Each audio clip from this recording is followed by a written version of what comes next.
Central Board of Secondary Education వివాదాల్లో కూరుకుపోయింది. Board చరిత్రలో ఎన్నడూ లేనంతగా సంక్షోభం వచ్చింది. 12th స్టాండర్డ్ వాల్యుయేషన్లో జరిగినటువంటి ఘోర తప్పిదాలు, ఆన్సర్ షీట్స్ తారుమారు కావడం సిబిఎస్ఈ విశ్వసనీయతను ప్రశ్నార్థకంగా మార్చేశాయి. సిబిఎస్ఈ ఫలితాలు, మూల్యాంకన విధానంపై తీవ్ర వివాదం చెలరేగింది. ఆన్ స్క్రీన్ మార్కింగ్ విధానంలో పొరపాట్లు జరిగాయని, వేరే విద్యార్థుల జవాబు పత్రాలు ఇతరులకు వచ్చాయని, మార్కులు వేయటంలోనూ భారీ అవకతవకలు జరిగాయని విద్యార్థులు, తల్లిదండ్రులు ఆందోళనలు వ్యక్తం చేస్తున్నారు. ఢిల్లీకి చెందిన వేదాంత శ్రీవాస్తవ అనే 12వ తరగతి విద్యార్థి రీవాల్యుయేషన్ కు దరఖాస్తు చేసుకోగా తన జవాబు పత్రం స్థానంలో వేరే విద్యార్థి చేతిరాత ఉన్న కాపీ వచ్చింది. అయితే ఈ తప్పిదాన్ని సిబిఎస్ఈ మొదట అంగీకరించలేదు. పైగా విద్యార్థి వేదాంత్ క్యారెక్టర్పై దాడి జరిగింది. ప్రభుత్వ రంగం మీడియా అయిన దూరదర్శన్ ప్రసారం చేసిన కథనంలో వేదాంత్ను పాకిస్తానీ అని ఆరోపించారు. చివరకు తప్పు జరిగిందని సిబిఎస్ఈ ఒప్పుకోక తప్పలేదు.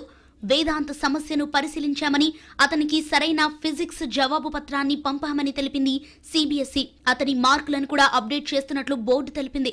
వేదాంత్ అనే కాదు, ఈ తరహా సమస్యలు వేలాది మంది విద్యార్థులను కలవరపెడుతున్నాయి. ఈ ఏడాది దాదాపు 17 లక్షల మంది విద్యార్థులు సిబిఎస్ఈ 12 స్టాండర్డ్స్ ఎగ్జామ్స్ రాశారు. మే 13న రిజల్ట్స్ వచ్చాయి. గతేడాదితో పోలిస్తే పాస్ పర్సెంటేజ్ 3% తగ్గింది. ఈ ఏడాది ఆన్సర్ షీట్స్ వాల్యుయేషన్ కోసం కొత్తగా తీసుకొచ్చిన ఆన్ స్క్రీన్ మార్కింగ్ వల్లే తమకు తక్కువ మార్కులు వచ్చాయని కొంతమంది విద్యార్థులు ఆందోళన వ్యక్తం చేశారు. దీంతో స్పందించిన బోర్డు విద్యార్థులకు ఆన్సర్ షీట్ స్కానింగ్ కాపీలను అందిస్తామని తెలిపింది. దాన్ని సరిచూసుకుని రీవాల్యుయేషన్ కు అప్లై చేసుకోవచ్చని సూచించింది. 4 లక్షల మందికి పైగా విద్యార్థులు తమ ఆన్సర్ షీట్ స్కానింగ్ కాపీల కోసం బోర్డును సంప్రదించారు. పరీక్షలు రాసిన ప్రతి 4 విద్యార్థుల్లో ఒకరు ఆన్సర్ షీట్ కోసం బోర్డుకు రిక్వెస్ట్ పంపారు. ఆన్ స్క్రీన్ మానిటరింగ్ వివాదంతో సిబిఎస్ఈ పరువు బజార్న పడింది. అదే సమయంలో on screen monitoring system breach అయినట్టు వార్తలు వస్తున్నాయి. నిసర్గ అనే X user on screen monitoring కు సంబంధించిన కొన్ని పిక్స్ ని అప్లోడ్ చేశారు. ఫిబ్రవరిలోనే తాను పోర్టల్ ని బ్రీచ్ చేసినట్టు తెలిపాడు. ఫిబ్రవరి 26న cbse.onmark.co.in పోర్టల్ కాంప్రమైజ్ అయిందని తెలిపాడు. దీనిని సిబిఎస్ఈ ఖండించింది. cbse.onmark.co.in పోర్టల్ టెస్టింగ్ సైట్ మాత్రమేనని, దానిని ఇంటర్నల్ గా మాత్రమే ఉపయోగిస్తున్నట్లు క్లారిటీ ఇచ్చింది. అందులో రియల్ ఎగ్జామినేషన్ డేటా ఏమీ లేదని, శాంపిల్ డేటా మాత్రమే ఉందని స్పష్టం చేసింది.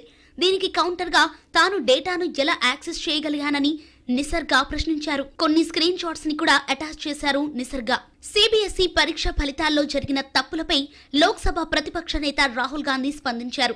సిబిఎస్ఈ ఫలితాల్లో భారీ అవకతవకలు జరిగాయని, దీనిపై స్వతంత్ర జ్యుడిషియల్ విచారణ జరిపించాలని రాహుల్ డిమాండ్ చేశారు.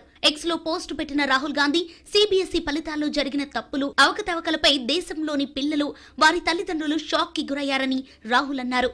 ఈ విషయంలో ప్రధాని మోదీకి జవాబుదారీతనం లేదని మండిపడ్డారు.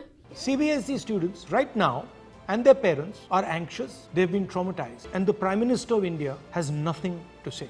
An independent judicial probe and an SIT are required to find out the real culprits behind this crime.